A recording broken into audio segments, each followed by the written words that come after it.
το θέμα Αντιοχία, η αρχαία Μετρόπολη του Ελληνισμού, χθες και σήμερα. Πάτερ Ιγνάτιε.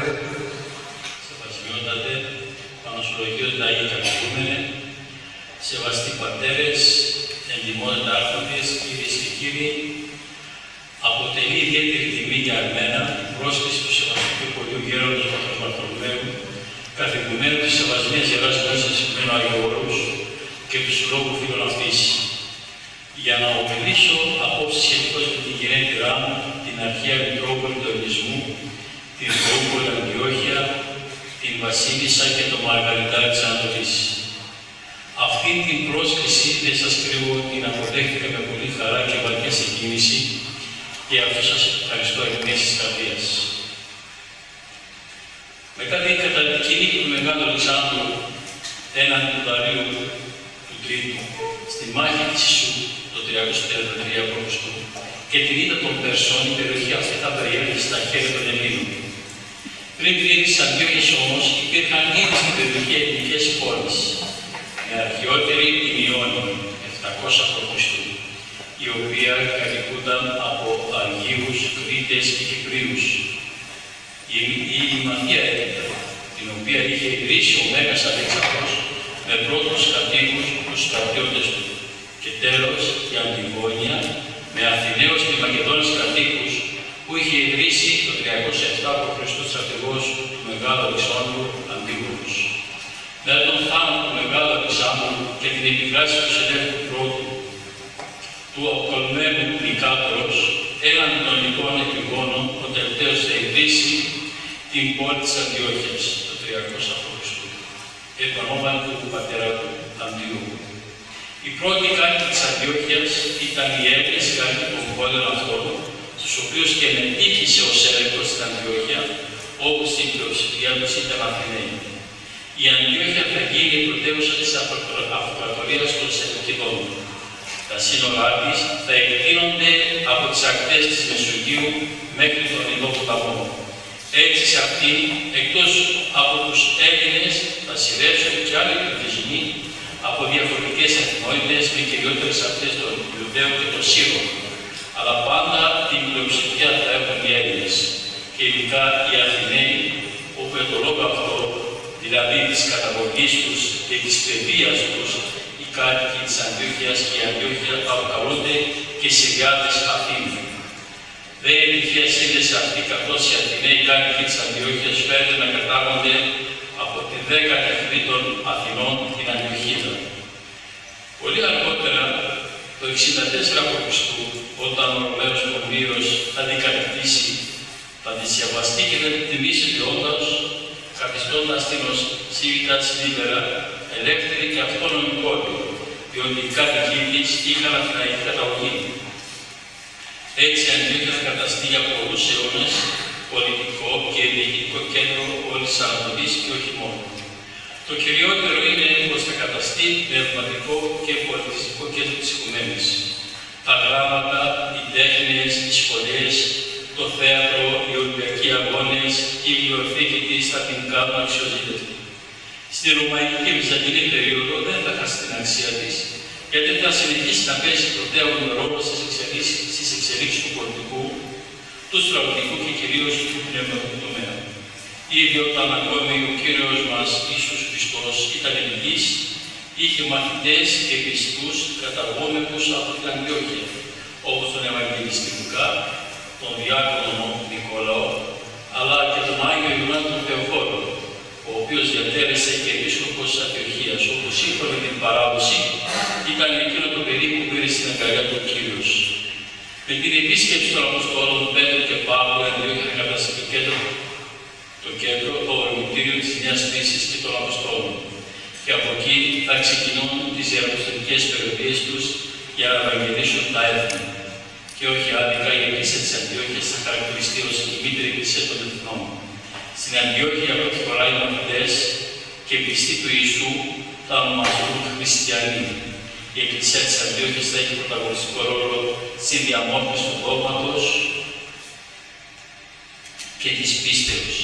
Και η θεολογική σχολή της μέχρι σήμερα θα επηρεάσει παγκοσμίως την θεολογική σκέψη με πολύ σπουδαίους θεολόγους όπως τους Διόδωρο Ταρσού, Θεόδωρο Ψηστίας, Ιωάννη Χρυσόστομο και Θεοδόρο του Κύρου.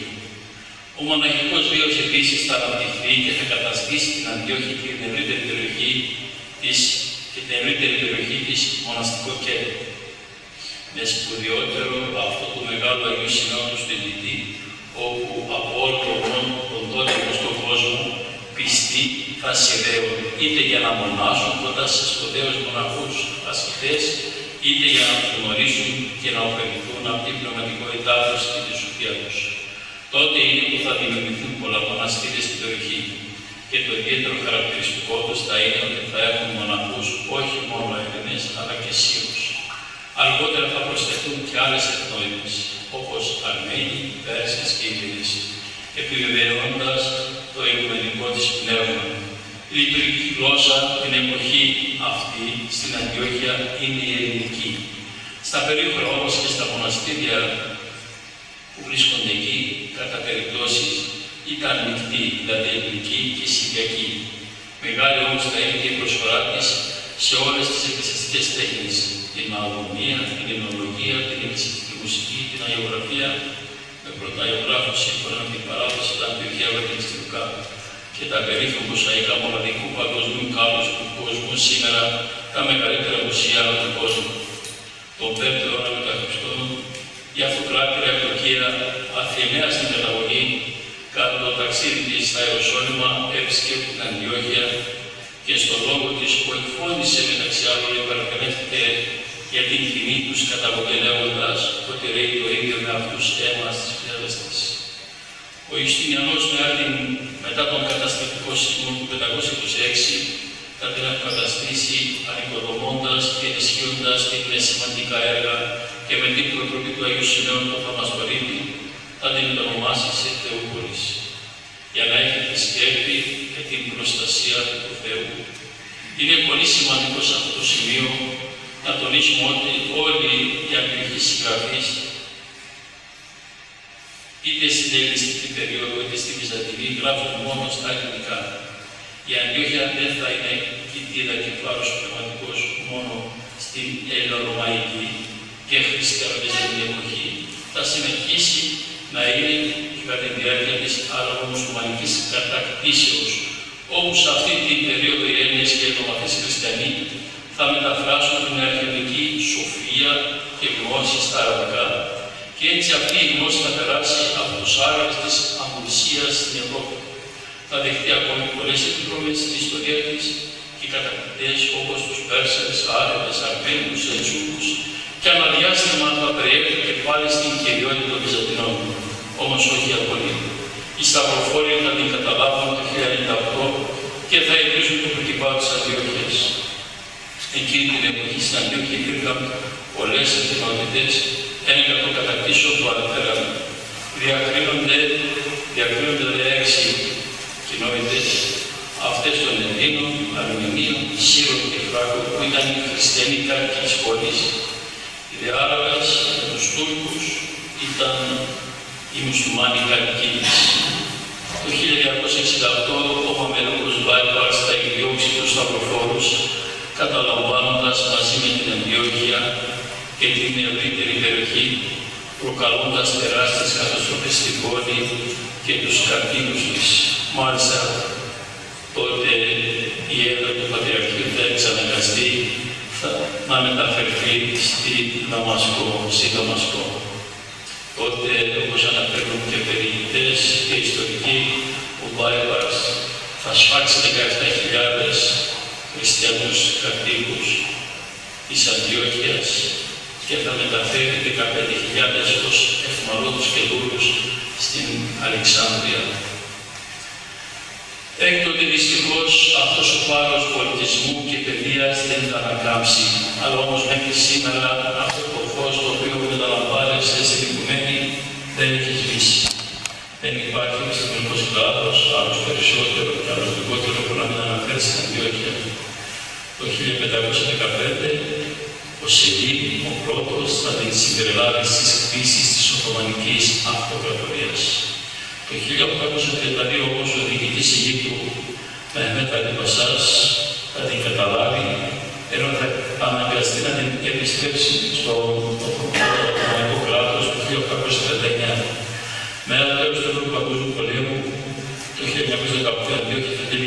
κανονική διοίκηση και κυδαιμονία βέβαια.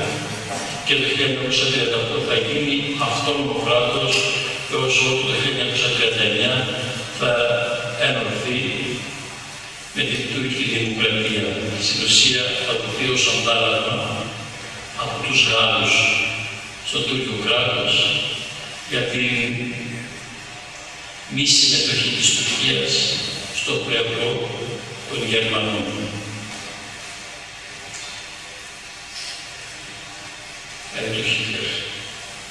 Σήμερα στην Αντιόχεια, στην αρχαία πρόγραμμα του ελληνισμού και του χριστιανισμού, αλλά και την ευρύτερη περιοχή υπάρχουν 7 ορθόδοξες κοινότητες με 10.000 περίπου πληθυσμό, όπου μετά τους καταστροφικούς σεισμούς κινδυνεύουν με αφανισμό. Αυτή τη μακραίωνη και πλούσια ιστορία που γνώμη είναι η Ρωμαιοορθόδοξη Αντιόχειας, παρά τις δύσκολες καταστάσεις που βιώσαν, όπως τον εξαραβισμό και τους εξτρεμισμούς, από τη μια και από την άλλη τους προσεκτισμούς, την διάσπαση και απομόνωσή τους, σήμερα προσπαθούν να διαφυλάξουν αυτή την πολιτισμική κληρονομιά που είναι και οικουμενική. Διότι η Αντιόχεια με τον ελληνικό πολιτισμό και την χριστιανική πίστη ένωσε όλους τους πολιτισμούς και του δώσει από τη σκέπη της και αυτό είναι το πνεύμα της. Και αυτή είναι η θρησκευτική της κληρονομιά που είναι η ορθόδοξη χριστιανική της πίστη. Πολλοί είναι εκείνοι που δεν αντιλαμβάνονται ή δεν θέλουν να αντιληφθούν τη σημασία και τη μοναδικότητα της ταυτότητας αυτής, προσδίδοντας διάφορους χαρακτηρισμούς στις κοινότητες αυτές. Μπορούμε όμως σίγουρα να πούμε ότι δεν είναι Σύριοι, διότι οι Σύριοι διατήρησαν την εθνική τους ταυτότητα ειδικά με την απόρριψη της Τρίτης Οικουμενικής Συνόδου της ΕΔΕΣ του 431 από τον Νεστόριο και τους οπαδούς του, τους Νεστοριανούς, τους οποίους βρίσκουν κυρίως στα ανατολικά της Μεσοποταμίας, και γι' αυτό θα αποκαλούνται Ανατολικοί Σύριοι. Και της Τετάρτης Οικουμενικής Συνόδου της Χαλκιδόνας, το 451, τους Σύρους της Δυτικής Συρίας, αυτούς δηλαδή που κατοικούσαν δυτικά της Μεσοποταμίας. Όμως πριν και μετά από τις συνόδους έχουμε άφηση της γραμματείας στη Συριακή, όπως και σε άλλες γλώσσες, την κοπτική, την αρμενική και την Ιωγένεια. Είναι πολλές ιστορικές μαρτυρίες που υπάρχουν σχετικά με τη συνύπαρξη των αυτών σταθμοστών της Αντιόχειας και της ευρύτερης περιοχής από διάφορες εθνικότητες, εκεί από τις οποίες δεχόνται στην πρόσβαση της κάθε αυτότητας. Δεν έχουμε όμως μαρτυρίες για τα αραβικά, τα οποία θα εισαχθούν πολύ αργότερα μετά τον 12ο αιώνα. Δηλαδή δεν έχουμε ουσιαστικά βιβλία που αναγράφηκαν στην αραβική γλώσσα, ούτε γνωρίζουμε για μονές που τελούσαν τις αραβικές στα αραβικά πριν την αραβική κατάκτηση. Το αρχαιότερο εκκλησιαστικό κείμενο που έχει γραφτεί στο απορθόδοξο στα αραβικά ανέγεται στα τέλη του 8ου αιώνα και έχει γραφτεί από τον Επίσκοπο Καρών Θεόδωρο Λουκάρα. Σίγουρα είχαμε από τους πρώτους αιώνες του χριστιανισμού, Άραβες χριστιανούς. Μπορούμε να αναφέρουμε τους Ναβατέους, οι οποίοι όμως χρησιμοποιούσαν το αραμαϊκό αλφάβητο, καθώς οι Άραβες ως ρωμανικός λαός που ήταν δεν μπόρεσε να αναπτύξει δική του γραφή. Το αραμαϊκό αλφάβητο θα διαμορφωθεί και θα αναπτυχθεί από τους χριστιανούς της Συρίας από τον 5ο αιώνα και μετά. Οι Ναβατέοι υιοθέτησαν τον ρωμαϊκό πολιτισμό και μιλούσαν στα ελληνικά. Οι άλλοι φίλοι, οι Γασανίδες, υιοθέτησαν τη Συριακή και αυτοί χρησιμοποιούσαν στην ελληνική τους γλώσσα. Οι περισσότεροι όμως και από τις δύο αυτές φυλές ακολούθησαν τον νεστοριανισμό και τον μονοφυσισμό. Οι Ναβατέοι είχαν εγκατασταθεί στην Πετραία Αραβία, δηλαδή στην περιοχή από την Νεκρά έως την Ερυθρά και οι Γασανίδες στην περιοχή της Εμέσης, στα νότια της Συρίας. Οι Άραβες ως νομαδικός λαός ταξίδευαν και ασχολούνταν με το εμπόριο. Όμως με την αραβική κατάκτηση δεν έχουμε εγκατάσταση Αράβων στην περιοχή της Αντιόχειας. Μετά την αραβική κατάκτηση, πολλοί των Αράβων χριστιανών θα εξαφανιστούν και πολλοί χριστιανοί, κυρίως οι Σύριοι και οι Άραβες, Νεστοριανοί και Μονοφυσίτες, θα συμμαχίσουν με τους ομοφύλιους τους μουσουλμάνους Άραβες κατά των Βυζαντινών. Διαπιστώνουμε μόνο οι φίλοι των Γασανίδων παρέμειναν πίστη στο Βυζαντινό Αυτοκράτορα, αλλά αυτοί ήταν, όπως είπαμε, μονοφυσίτες.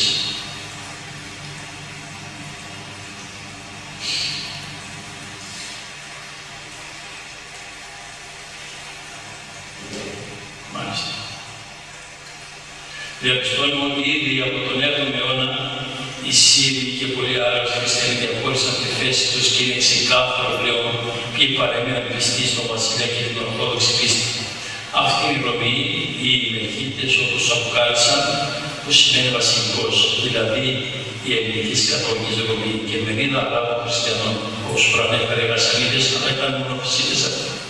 Και φυσικά οι Αρμένοι, ούτως ή άλλως αποτελούν μια ξεχωριστότητα και μονοφυσίτες στο δόγμα.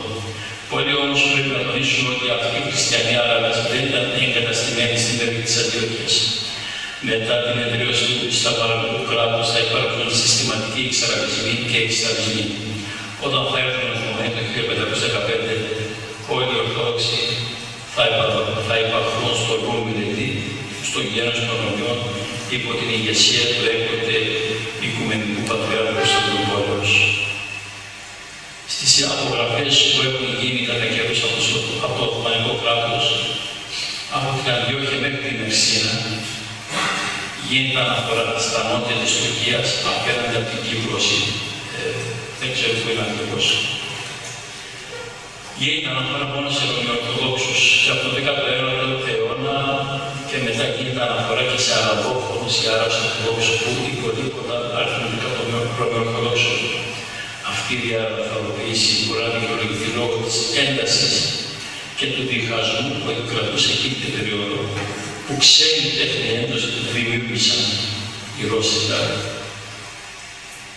που ήθελαν να εκείνη την περίοδο είχαν μια πολιτική να πέρασουν τα παλεύματα πατριαρχία υπό την επιρροή τους και δημιούργησαν ένα πάρα πολύ μεγάλο κακό, το οποίο όσοι έχουν πάει στη Μέση Ανατολή και βλέπουν τις εκκλησίες θα καταλάβουν την κατάσταση, ειδικά αυτό το βιώνει η Ρωμή της Συρίας και του Λιβάνου.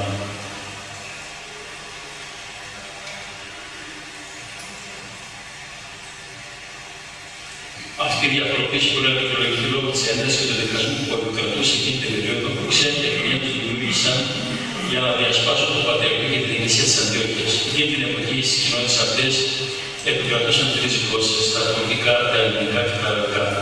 Το 1923 με την ίδρυση της Τουρκικής Δημοκρατίας και τη σύγκριση της Λοζάνης και της Μερσίνας, Παρσού και Αλβάνου θα συμπεριληφθούν στους αναλλάξιμους πληθυσμούς. Η Αντιόχεια και η Αλεξανδρία τότε ήταν υποκατοικική δαιμονία και γι' αυτό αυτές οι ρωμαϊκές κοινότητες δεν συμπεριλήφθησαν στην ανταλλαγή. Από τότε μέχρι σήμερα, παρά τις δυσκολίες και παρά τη μεγάλη μετανάστευση στο εξωτερικό, αλλά και στο εσωτερικό, οι κοινότητες αυτές θα επιβιώσουν. Με κλειστά τα σχολεία του, σιγά σιγά κρατική ελληνοφωνία που είχε παρουσία πάνω από 2.500 χρόνια και η αραβοφωνία είναι σε ευθύνουσα πορεία, καθώς είναι γεννιόμενη μόνο την τουρκική γλώσσα και λίγο έως καθόλου την αραβική. Η λειτουργική γλώσσα σήμερα είναι τα αραβικά, παρά το ότι δεν τα καταλαβαίνουν και είναι σήμερα που δίνει λάβεδα στην λειτουργική γλώσσα και τα τουρκικά. Να τονίσω ότι στην λειτουργία που τελείται, στην ουσία γίνεται σε τρεις γλώσσες, κυρίως μόνο την αραβική, τα ελληνικά, αλλά και τώρα και τα τουρκικά, τα οποία τα τελευταία χρόνια έχουν κάνει πολύ σοβαρή προσπάθεια και έχουν κάνει μεταφράσεις των λειτουργικών κειμένων για τις ανάγκες του Ιουνίου. Στη διασπορά τα πράγματα είναι ακόμη πιο περίπλοκα, καθώς η νέα γενιά δεν μιλά ούτε τα τουρκικά ούτε τα αραβικά, αλλά την γλώσσα της χώρας που κατοικούν, αραβικά στη Γαλλία, γερμανικά στη Γερμανία και ελληνικά στην Ελλάδα. Σήμερα στη Μέση Ανατολή υπάρχουν σε διάφορες αραβικές χώρες αρχαίες εθνικές και θρησκευτικές κοινότητες, όπου τα μέλη αυτών των κοινοτήτων έχουν απολέσει την γλώσσα της καταγωγής τους και ομιλούν τα αραβικά. Αυτό όμως δεν τους κάνει Άραβες, έναν Κόπτη, έναν Σύριο, έναν Μαρονίδη ή έναν Αρμένη που μιλά μόνο τα αραβικά και όχι τη γλώσσα της ιστορικής του καταγωγής, δεν τον κάνει Άραβα. Το ίδιο ισχύει και για τους Ρωμιούς. Το ότι πολλά μέλη των κοινωνικών αυτών και ειδικά των Ρωμιών έχουν χάσει την γλώσσα της καταγωγής τους για διάφορους ιστορικούς λόγους, ενώ έχουν διατηρήσει την πίστη, τα ήθη και τα έθιμα των Χριστιανών και έχουν χάσει την φυσική και ιστορική τους καταγωγή. η πολυγλωσσία της Αντιόχειας ενημέρωσε της ιστορίας τους και της κουλτούρας τους και του κοσμοπολίτικου πνεύματος τους και της καταγωγής τους, που δεν είναι τίποτα άλλο εκτός από προμή, διότι παρά το πρόβλημα της γλώσσας που αναφέραμε τις όποιες σχέδιες διατηρούν και διαφυλάττουν την ορθόδοξη πίστη τους, καθώς και τις μακραίωνες ιστορικές παραδόσεις τους μέχρι σήμερα.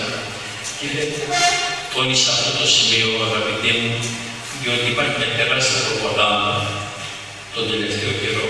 Όλοι αυτοί οι πληθυσμοί να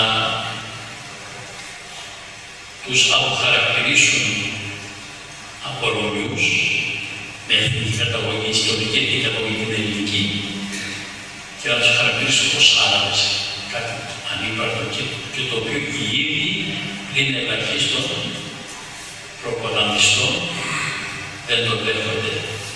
Όπου και να πας, είτε όχι μόνο στη Συρία, και στην Ιορδανία και στην Παλαιστίνη, στα Ιεροσόλυμα, θα ρωτήσεις Αραβόφωνος, τι είσαι, Ιεροδρός. Δεν θα σου πει είναι Άραβας, ομιλώ την Αραβική. Υπάρχουν πολλά κοινά πολιτισμικά στοιχεία λόγω της αραβικής κατακτήσεως, αλλά και το της αραβικού που επακολούθησε.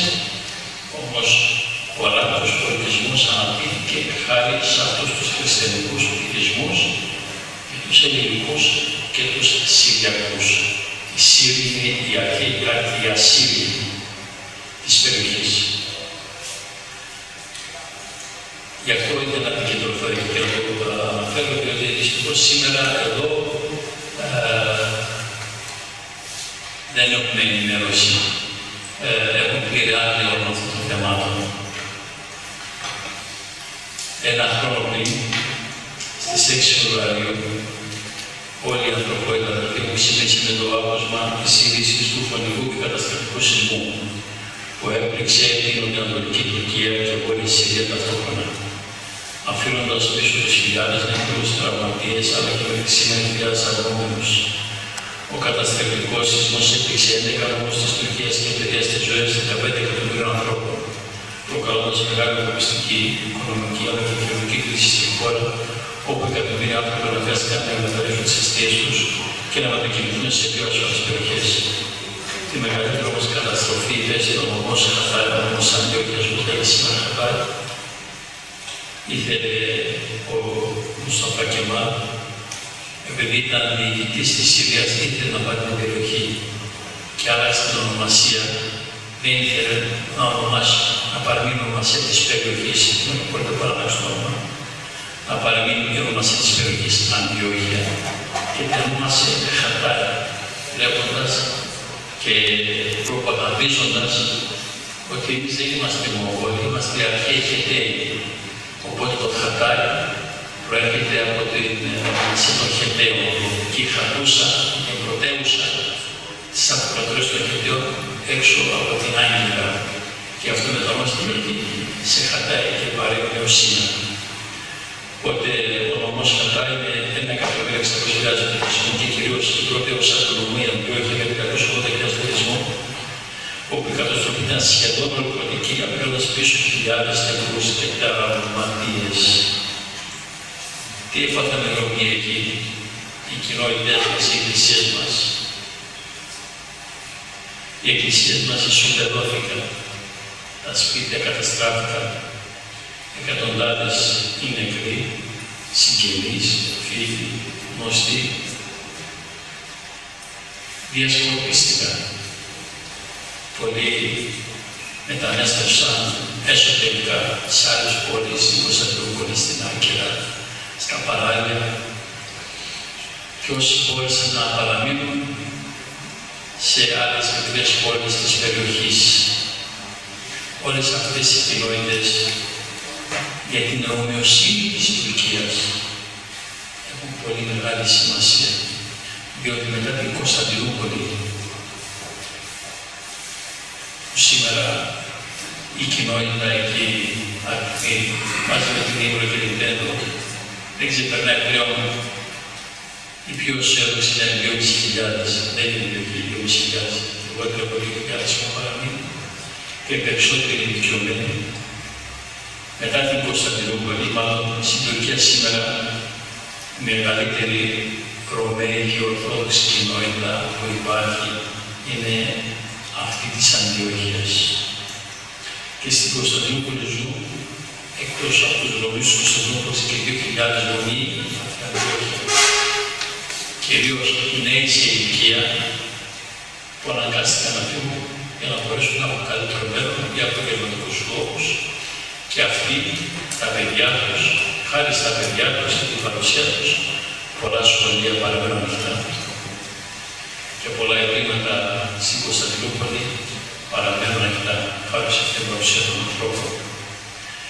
Είναι σημαντική η παρουσία τους, διότι είναι ο μοναδικός πληθυσμός σε μια μικρή περιοχή στα νότια της Τουρκίας, μεγαλύτερο σε αριθμό, 10.000 και από 2.000 στην Κωνσταντινούπολη.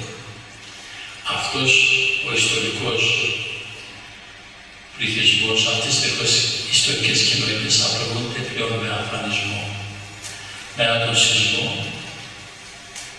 πριν ελαχίστο, δεν ενδιαφέρει κανένας για την ορθοπόδηση, για την παραμονή τους, παρά ελαχίστο. Ένας από αυτούς είναι και ο Οικουμενικός μας Πατριάρχης, ο Πατριάρχης του Γένους, ο οποίος αθόρυβα, ταπεινά, χωρίς να δημιουργήσει παρεξηγήσεις, διότι εκεί είναι τα όρια, τα εκκλησιαστικά του Πατριαρχείου Αντιοχίας, όπου δυστυχώς αυτή την περίοδο, λόγω της πολιτικής κατάστασης, βρίσκονται επί την ρώσικη επιρροή.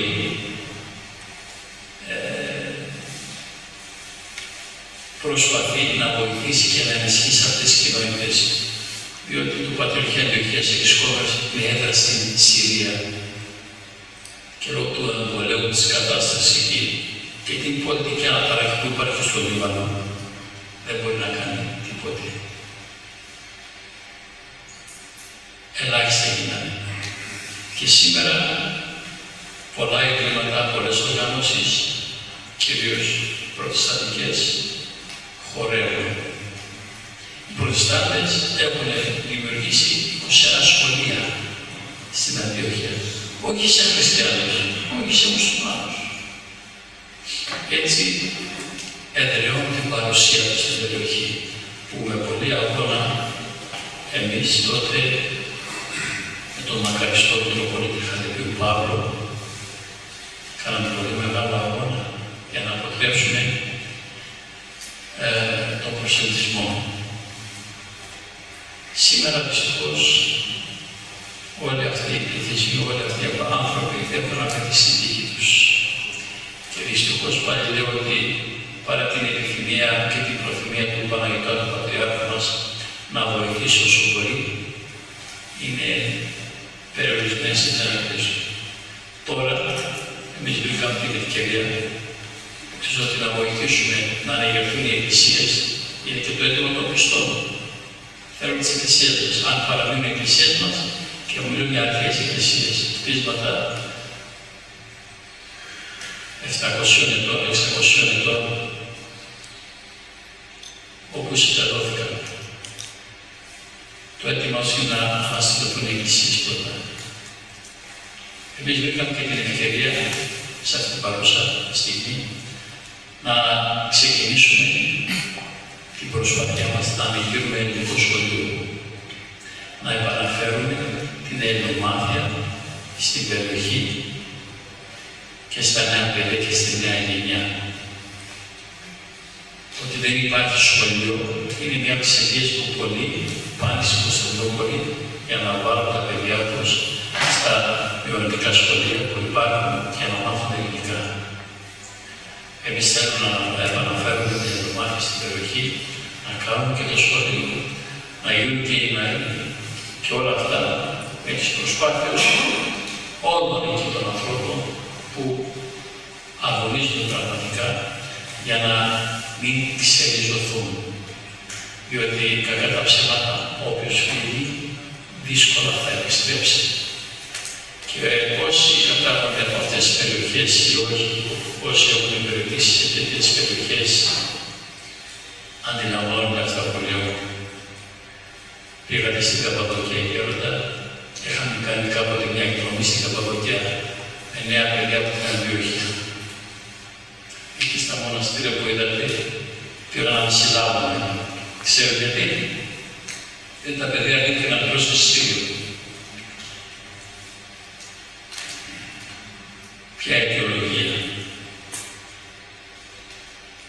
Ερώτησαν, εδώ τι είναι, τι γράφει?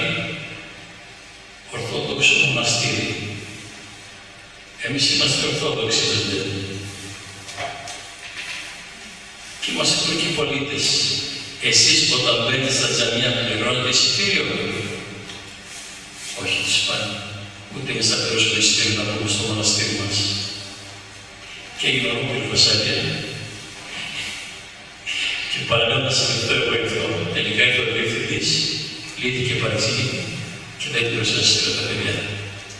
Βλέπετε η παρουσία, έστω και αυτών των ανθρώπων και των νέων παιδιών που δεν έζησαν ασφαλίες και διώγμους, που έχουν αυτό το θάρρος να ομολογήσουν την πίστη τους και την ταυτότητά τους, να πούν ότι είμαστε Ρωμιοί, είμαστε Ορθόδοξοι, είτε πάνε στο στρατό, είτε πάνε στα πανεπιστήμια, είτε υπερπούν σε διάφορες θέσεις και όλοι τους είναι καταξιωμένοι. Είναι πάρα πολύ σημαντικό για την ιστορική συνέχεια της Ρωμιοσύνης και στην Μικρά Ασία και στην Καπαδοκία και στον Πόντο, διότι όσο υπάρχει άσβεστο το φανάρι, υπάρχει η ελπίδα. Εγώ θα ήθελα να σας ευχαριστώ πάρα πολύ που με ακούσατε. Το θέμα είναι ανεξάρτητο, είναι τεράστιο, πάρα πολύ μεγάλο και θα έτσι συνοπτικά να σας ταξιδέψω και να σας μεταφέρω στην Θεούπολη Αντιόχεια, αλλά και να σας κάνω κοινωνούς των προβληματισμών και των προβλημάτων που έχουμε εκεί και με τις προσοχές σας σεβασμιότατε Άγιοι Καθηγούμενοι και Άγιοι Πατέρες, ήρθε αυτοί οι άνθρωποι να βρουν και την παρηγοριά, τη Θεία Παρηγοριά, αλλά και την δύναμη να παραμείνουν στις πατρογονικές τους αισθήσεις. Σας ευχαριστώ πάρα πολύ.